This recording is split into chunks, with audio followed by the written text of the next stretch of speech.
With VisibleThread docs, you can compare two versions of an Excel workbook to find all the changes with just a few clicks.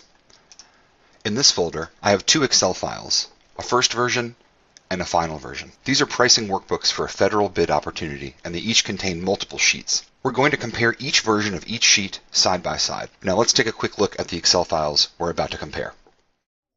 These pricing workbooks have different sheets for sections like service order labor rates, labor markup, and service order fee breakdown. We want to find everything that may have been changed in the final version from this initial version. To compare these two Excel files, I just need to navigate to my folder, click the Compare Excel box, then I'll select my version 1 first, and then my latest version, in this case the final version, second, and hit Compare. This is going to generate an Excel-based report that will inform me of any changes between my two versions.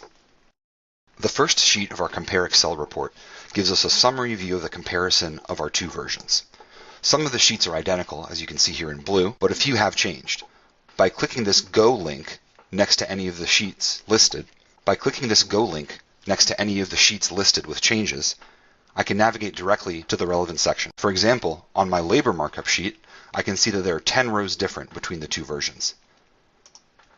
I'll navigate to that sheet and now see a side-by-side breakdown of any changes between my two versions. We can see that they have made several changes here. They've replaced a bit of text, which initially was some generic classifications, and they've replaced that with actual language around what the fee elements will be. Another example of a relevant change between these two pricing workbooks is on the next sheet, where we see they've added a number of locations to this list. Changes like these could affect our delivery cycle as well as our scope of work. You can also use Excel Compare to find changes in different versions of your own starter compliance matrix.